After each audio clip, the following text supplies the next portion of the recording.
구약성경 459페이지 사무엘상 30장 21절부터 30절까지입니다.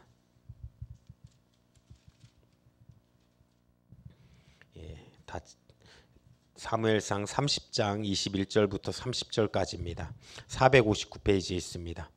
우리 다 함께 한 목소리로 합독하겠습니다. 시작. 다윗이 이 왕에 피곤하여 능히 자기를 따르지 못하므로 부솔 시내에 머물게 한 200인에게 오매 그들이 다윗과 그와 함께한 백성을 영접하러 나온지라. 다윗이 그 백성에게 이르러 문안하매 다윗과 함께 갔던 자 중에 악한 자와 비류들이 다 가로되 그들이 우리와 함께 가지 아니하였은즉 우리가 도로 찾은 물건은 무엇이든지 그들에게 주지 말고 각 사람의 처자만 주어서 데리고 떠나가게 하라 하는지라. 다윗이 가로되 나의 형제들아 여호와께서 우리를 보호하시고 우리를 치러 온 그 군대를 우리 손에 붙이셨은즉 그가 우리에게 주신 것을 너희가 이같이 못하리라. 이 일에 누가 저희를 듣겠느냐. 전장에 내려갔던 자의 분깃이나 소유물 곁에 머물렀던 자의 분깃이 일반일진데 같이 분배할 것이니라 하고 그날부터 다윗이 이것을 이스라엘의 균례와 규례로 삼았더니 오늘까지 이르니라. 다윗이 시글락에게 이르러 탈취물을 그 친구 유다 장로들에게 보내어 가로되 보라 너희 여호와의 원수에게서 탈취한 것을 너희에게 선사하노라 하고 베델에 있는 자와 남방 라못에 있는 자와 얏딜에 있는 자와 아로벨에 있는 자와 심못에 있는 자와 에스모드모에 있는 자와 라갈에 있는 자와 여라무엘의 사람의 성읍들에 있는 자와 겐 사람의 성읍에 있는 자와 홀마에 있는 자와 고라산에 있는 자와 아닥에 있는 자와 헤르본에 있는 자들에게와 다윗과 그의 사람들이 왕래하던 모든 곳에 보내었더라. 아멘. 오늘 본문의 말씀을 중심으로 믿음으로 사는 은혜로운 인생이라는 제목으로 은혜를 나누고자 합니다. 믿음으로 사는 은혜로운 인생.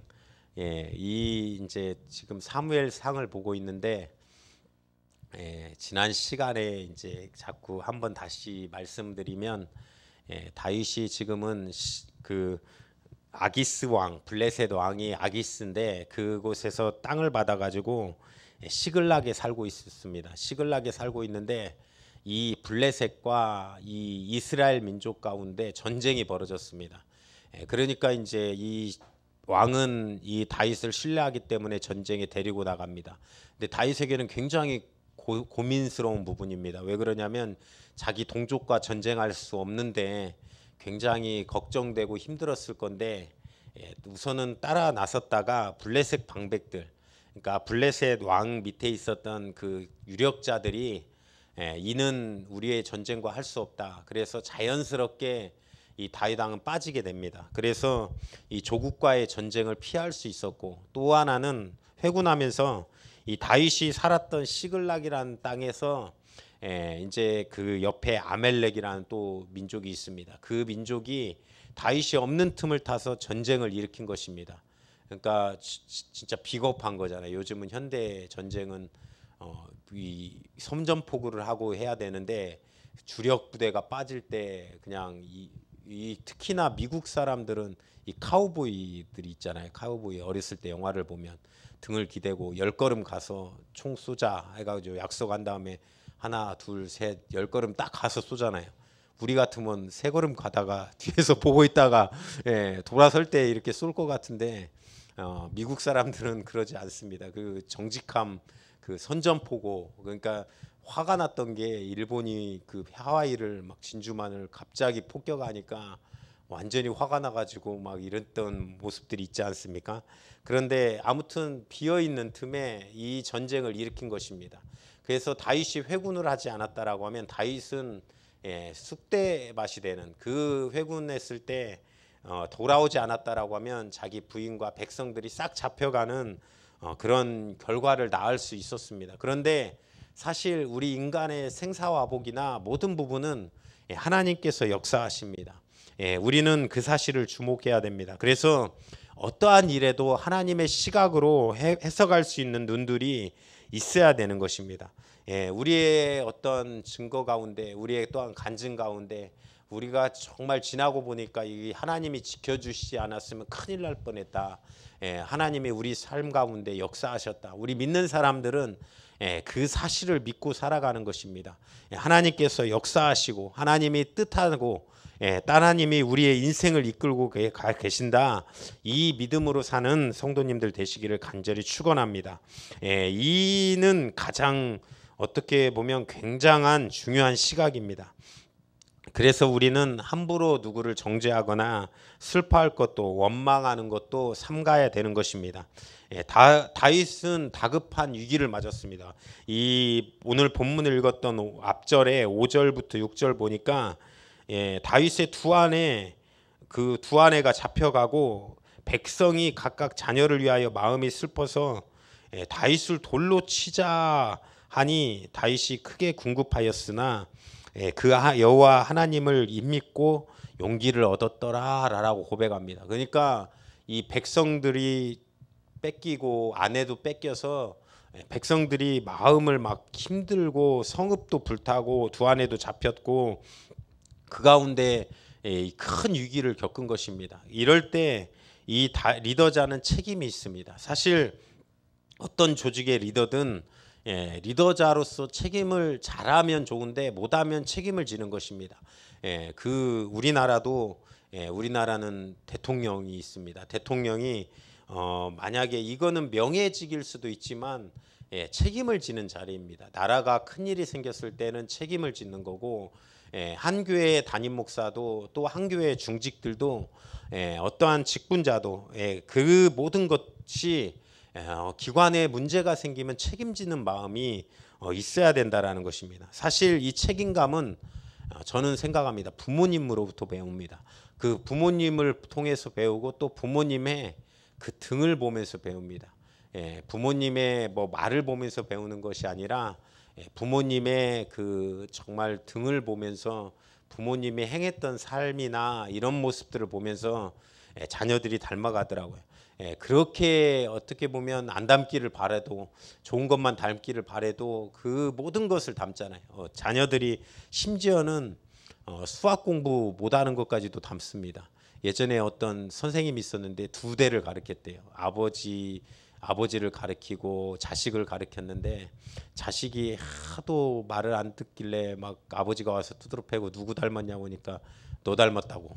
왜냐하면 그 담 넘어서 도망가는 거, 수학 문제 못 푸는 거 뭐 이것까지 다 닮아가지고 똑같이 하는 모습이 그 부모님의 성향과 그 모습들로 닮아가는 것입니다.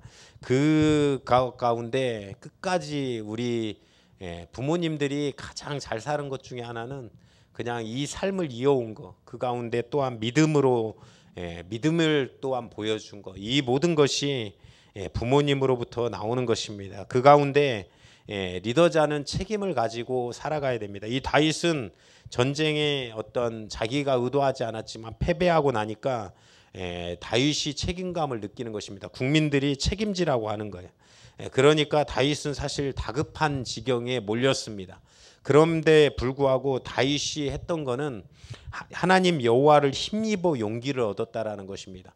우리가 어떤 일의 상황을 닥칠 때, 힘들 때, 어려움을 느낄 때 우리는 인간적인 방법을 구할 때가 많습니다. 내가 저거를 어떻게 해결해 봐야지, 내가 저거를 수습해 봐야지.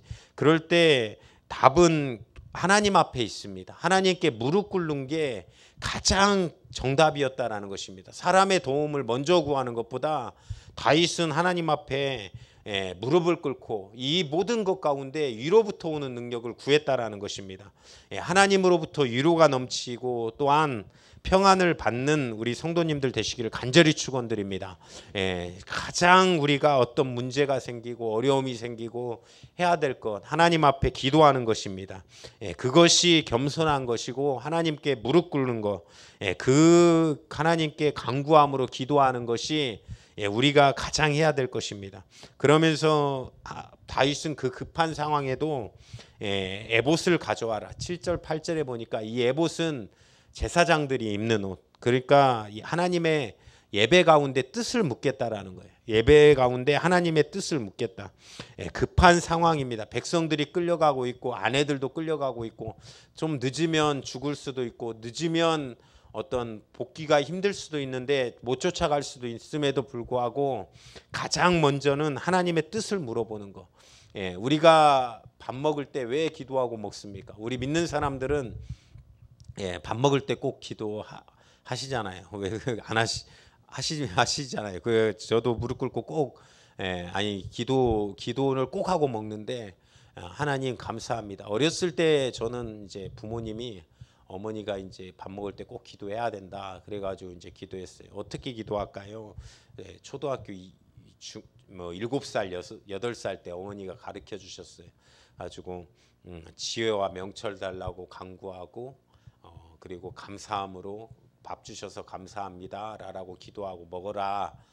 그래서 항상 제 마음속에 하나님 지혜와 명철 주시고 또 이 음식 주셔서 감사합니다 라는 고백이 항상 있었습니다. 어렸을 때부터.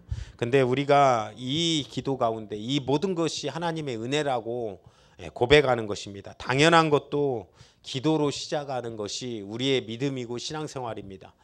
여기서도 다윗도 그 상황에서 당연한 것 같으나 빨리 쫓아가서 구해야 될 것 같으나 당연히 하나님의 뜻을 묻는 것입니다. 신앙은 내 뜻대로 살래, 하나님의 뜻대로 살래, 내 힘으로 살래, 하나님의 힘으로 살래가 이 신앙의 어떤 물음입니다. 그래서 정말로 항상 우리가 생각해야 될 거는 우리는 하나님의 힘으로 사는 사람이고 내 뜻과 내 힘으로 사는 사람이 아니다라고 고백하며 살아가는 것입니다. 그래서 기도는 가장 겸손한 것이고 기도하지 않는 것은 무섭고 교만한 사람입니다. 내 힘으로 살겠다라고 말하는 것입니다. 그러니까 하나님의 응답이 드러납니다. 8절에 보니까 쫓아가라. 그러면 내가 반드시 따라잡고 도로 찾으리라. 이렇게 하나님의 응답이 일어납니다. 우리의 기도는 반드시 응답이 있습니다. 하나님께서 우리의 목소리를 들으시고 우리의 간구를 들으시고 우리의 역사를 들으십니다. 저도 새벽마다 우리 성도님들 예전에는 다 했는데 지금은 다 안 돼요. 좀 다 안 됩니다. 근데 생각나면 이제 건강하게 하시고 또 오늘 하루 잘 지내게 하시고 특히 우리 보영이 어머님 남호진 집사님 이빨 치료할 때 우리가 같이 기도도 해주고 또 저도 기도했는데 이 출혈이 멈추고 안 일어나서 이빨 치료 잘 됐다라고 얘기하시더라고요. 그래서 할렐루야 막 그런 일이 있으면 너무 기쁘더라고요. 그래서 이번 주에 오실 보영이만 괜찮으면 온다고 하는데 그런 응답들이 우리 가운데 넘쳐나는 것입니다. 반드시 찾으리라. 그래서 이제 쫓아갑니다. 쫓아가는데 600명을 데리고 쫓아가요. 그런데 가다 보니까 9절 10절을 보면 600명이 가는데 200명이 피곤합니다. 피곤해서 200명이 처져요. 200명이 못 따라갑니다. 피곤하니까. 근데 사실 지도자는 이 자비와 인간에도 있어야 됩니다. 하나님의 나라는 거룩한 공의가 있고 또한 자비가 있습니다. 공의와 자비가 일어나는 일. 이 호세아서를 요즘 새벽에 보고 있는데 호세아서를 보니까 이 하나님이 노를 바랍니다. 이 나쁜 놈들 이 천둥을 치고 막 벌하겠다 막 얘기합니다. 그러면서 갑자기 그 다음 절에 갑자기 내가 너희를 얼마나 사랑했는 줄 아냐. 하나님이 감정 기복이 심한 것입니까? 왜 그러실까요? 막 그러다가 이 주석을 봤는데 도저히 나오는 것이 없어요. 왜 하나님이 막 화를 내다가 막 갑자기 사랑한다 고백할까, 사랑한다 얘기할까, 이 외에 보여줄까? 서양 사람들은 이해를 못합니다. 근데 동양에는 이해할 수 있는 이 힘이 있어요. 뭐냐면 우리가 밥 먹을 때 자식들 옛날에는 어머니들이 참 말이 거칠었습니다. 이 육실할 놈아 이런 욕도 하고 자녀들한테 밥 먹지 말고 나가주고 막 이런 얘기. 자녀는 밥 먹다가 말고 밥은 먹고 나가야지 막 이런 생각도 하고 그러는데 이런 얘기를 막 서슴없이 하셨어요. 근데 그게 진짜로 밥 먹다가 나가 죽으라는 얘기입니까? 제발 말 좀 잘 들으라는 얘기입니까? 전자의 후자예요. 말 잘 들으라는 얘기죠. 밥 먹지 말고 나가 죽어 그러면 진짜 나 밥 안 먹고 나가 죽어 그러면 그거에 말에 순종한다라고 하면 그 사람은 효자입니까 불효자입니까? 불효자입니다. 왜 그러냐면 이 부모님이 하는 말은 이제 제발 좀 똑바로 살으라는 거예요. 사랑해서 하는 얘기 아닙니까? 부모가 자식이 잘 되라고 하지 자식이 안 되라고 하고 꾸짖는 경우는 하나도 없습니다.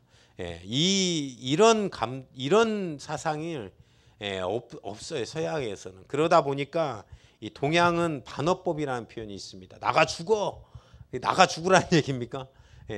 살고 열심히 살으라는 얘기입니다. 그리고 심리도 못 가서 발병 난다. 가라는 얘기요, 가지 말라는 얘기요. 가지 말라는 얘기입니다. 가지 말라는 얘기예요. 그러니까 이 말할 뜻입니다. 하나님께서는 너무 이 백성들을 이스라엘 백성들을 사랑하다 보니까 막 뭐라고 하는 것 같은데 그 외에 이제 결국은 사랑으로밖에 표현할 수 없는 것입니다. 사실 이 200명이 나고 하니까 우리 같으면 뭐 끝까지 따라와 그런데 200명이 피곤하다고 하니까 놓고 갑니다. 실제로 600명 중에 200명이면 3분의 1입니다. 전쟁의 사기가 떨어질 수 있는 것입니다. 그리고 600명이 전쟁하는 600명이 똘똘 뭉쳐도 이길지 말지인데 그 중에 200명이 안 간다, 장정이 안 간다, 그거면 주저앉는 것이 얼마나 힘든 일일 수 있습니다. 그럼에도 불구하고 이렇게 다윗은 자비를 베푸는 모습을 보여줍니다. 그 가운데 11절부터 13절에 가니까 애굽 사람 하나를 만납니다. 이 애굽 출신의 소년인데 종으로 팔려갔습니다. 아멜렉으로 종으로 팔려가서 이 이집트에서 살았던 사람이 아멜렉에서 종으로 팔려가 있는데 이 사람이 이 병들어서 주인에게 버림받아 가지고 거기에 머물러 있는 것입니다. 사실 지금 급한 한시가 급한 것입니다. 왜 그러냐면 포로가 죽을 수도 있고 또 더 끌려가서 많이 가면 또 심지어는 아멜렉까지 본진으로 돌아가면 전쟁하기 힘들 수도 있는데 그 모든 사람과 싸워야 되는 추격에서 빨리 빼앗아 와야 되는 이 시기 가운데 그 소년을 고치는 것입니다. 이 놔두면 죽을 수도 있기 때문에 이 한 사람을 살리는 그 마음을 가지는 것입니다. 사실 교회가 이 마음을 회복해야 됩니다. 한 사람에 대한 한 영혼에 대한 관심을 가지는 것. 사실 저는 아직은 이 눈물이 있어가지고 정말 잃어버린 부분이 생기면 마음이 너무나도 힘들고 아픕니다.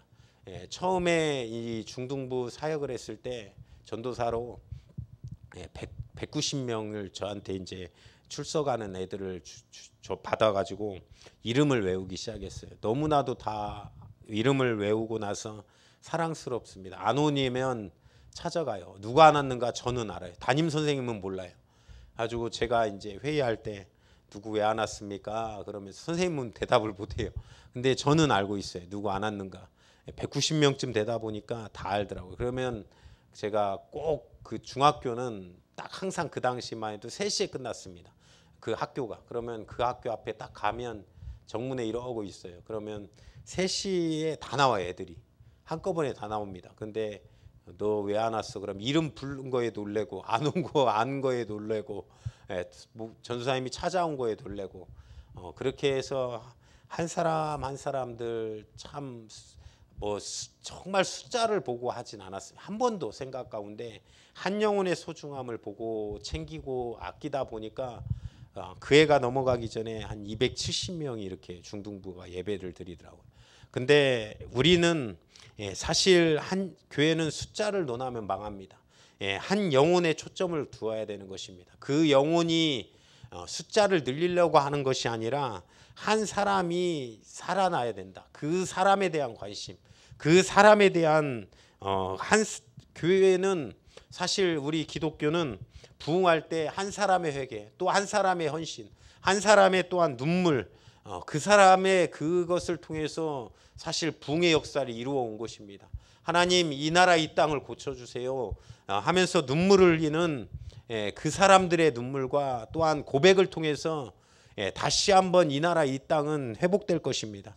한 영혼에 관심을 기울이는 교회와 성도님들 되시기를 또한 축원합니다. 영혼을 숫자로 보기 시작하면서 타락합니다.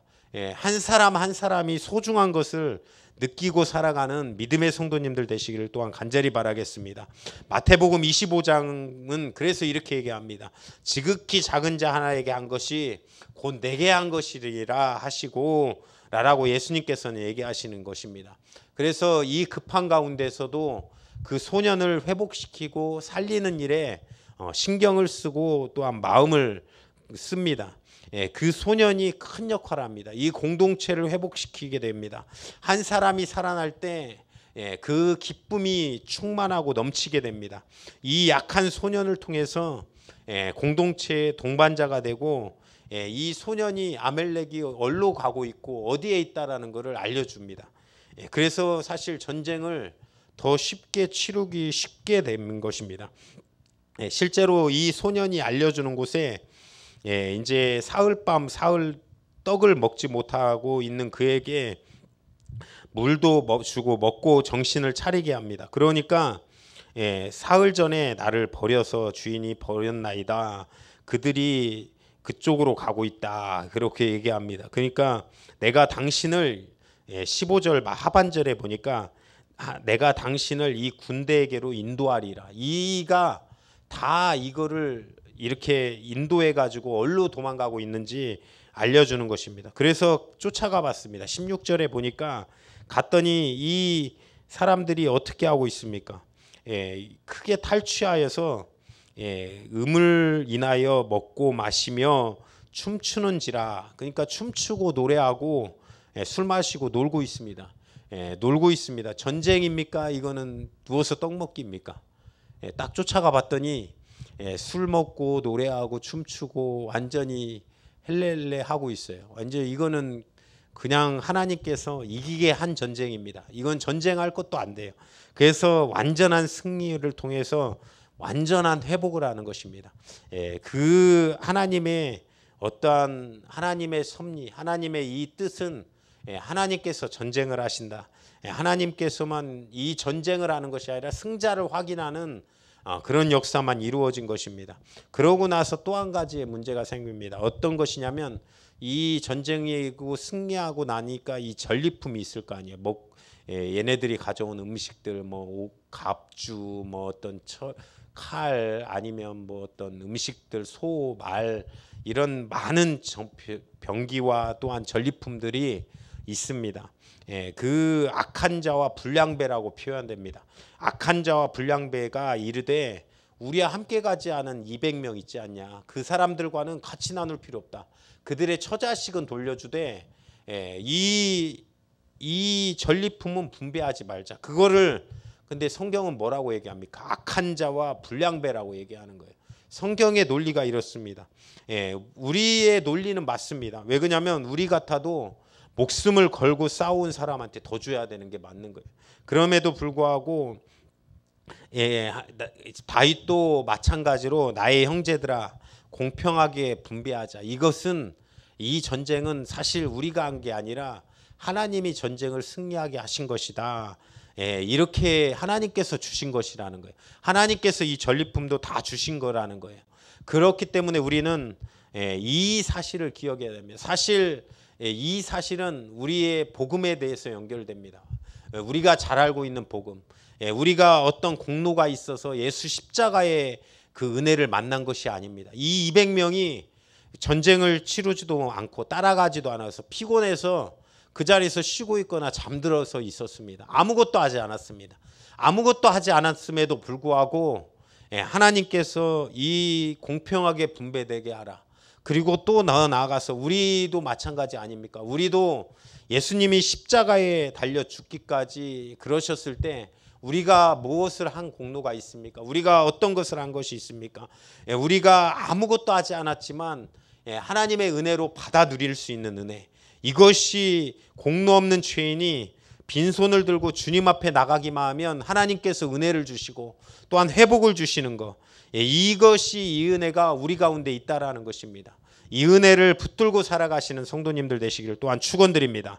13장부터 15장은 사울 왕국의 몰락을 얘기합니다. 드디어 31장의 마지막 사무엘상까지 마지막까지 보면 이제 사울 왕의 몰락이 일어납니다.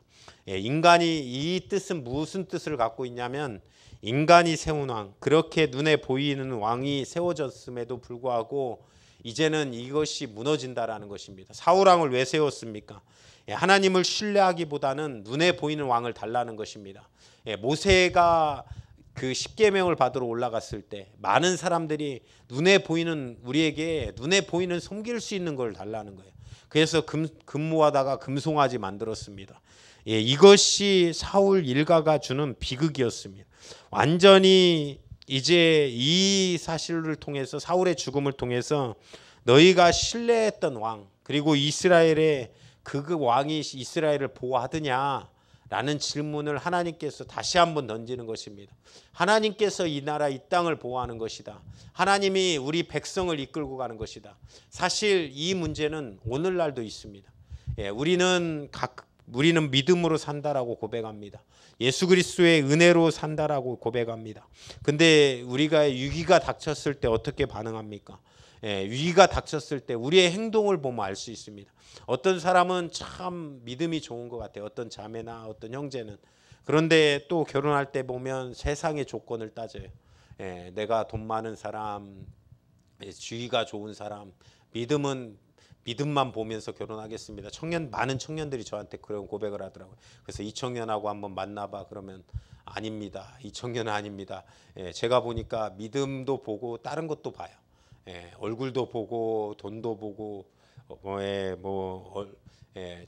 장동건 같이 생겼으면 좋겠다 이런 애들도 있고 그러면 장동건이 왜 너랑 그런 그 모든 것을 다 보더라고요. 그래서 그들의 행동을 보면 그들의 믿음을 볼 수 있습니다. 든든한 현금이 세상 것을 보라보는 것입니다. 또 위기를 닥쳤을 때 든든한 현금이 보장되는 것을 봅니다. 하지만 우리는 보이지 않는 하나님을 신뢰하는 법을 배워야 되는 것입니다. 우리의 신앙생활을 할 때 믿음을 하면서 살아갈 때 보이지 않지만 우리의 삶을 이끌어 가시고 우리에게 믿음으로 살아가게 하시는 하나님의 역사를 바라보는 것, 그것이 믿음이고 살아갈 수 있는 능력인 것입니다. 사울의 가문은 몰락됩니다. 또한 엘리의 가문도 몰락됩니다. 사실 이래서 우리는 모든 원수 갚는 것이 로마서 12장에도 원수 갚는 것이 내게 있다. 하나님이 내게 있다라고 얘기하는 것입니다. 세상이 악해도 또 우리가 바라볼 때 원수 같은 사람이 있더라도 또한 이 모든 것이 지금 어려워 보이고 힘들어 보여도 우리가 갚을 필요가 없다라는 것입니다. 모든 것은 원수 갚는 것은 하나님께 있다. 우리는 해결하는 인생이 아니라 해결받는 인생입니다. 기도로 또한 간구로 해결받는 인생으로 살아가시는 또한 성도님들 되시기를 간절히 축원드립니다. 내 모든 염려를 주께 맡기라. 그리하면 하나님께서 해결하실 것입니다. 우리가 예배할 때 또한 정말로 던졌다가 또한 다시 가면서 가져가는 것이 아니라 하나님께 완전히 맡기고 살아간다라고 하면 그 모든 것을 믿고 살아가시는 우리 믿음의 성도님들 되시기를 간절히 축원드립니다. 주님께서 해결해 주십니다. 우리 모든 성도님들은 믿음으로 말미암아 주님을 신뢰함으로 해결받는 역사가 충만하기를 간절히 축원합니다. 또한 우리에게 임하신 예수 그리스도의 은혜, 우리를 정말로 공로가 없지만 나는 공로 없지만 구원해 주신 은혜, 그 아까도 마지막 찬양으로 불렀지만 저는 참 그 가사 말씀을 좋아합니다. 나는 공로 없지만 545장에 보면 나는 아무 공로 없다라는 거예요. 그럼에도 불구하고 하나님께서 회복시키신다. 하나님께서 우리를 살리신다라고 고백하는 것입니다. 545장에 3절은 그렇습니다. 나는 부족하여도 영접하실 터이니 영광나라 계신 임금 우리 구주 예수라. 나는 부족해도 영접하실 것이라는 거예요. 내가 부족해도 하나님께서는 구원하여 주실 것이라는 것입니다. 나는 아무 공로 없지만 구원하여 주시는 그 은혜 붙들고 우리는 그 은혜 붙들고 살아가야 되는 것입니다. 내가 아무것도 하지 않았지만 하나님께서는 아들 독생자를 보내주셔서 그의 죽음으로 말미암아 우리의 모든 죄와 허물을 담당하셨습니다. 그 사실을 믿고 그 흠없는 그 값없이 주신 그 선물과 같은 은혜를 붙들고 믿음으로 살아가는 인생 되시기를 주님의 이름으로 축원드립니다. 오늘 이 시간도 합심으로 기도하실 때 하나님 오늘도 불러주셔서 예배할 수 있도록 도와주신 은혜 감사합니다. 하나님 아버지, 우리는 공로가 없습니다. 나는 아무 공로 없지만 하나님 우리에게 은혜 주셔서 또한 정말로 구원하여 주신 은혜가 우리 가운데 있음을 고백합니다. 오늘도 그 사랑 받고 아버지 살아가게 하옵소서. 그 사랑으로 사는 우리 믿음의 성도님들 다 될 수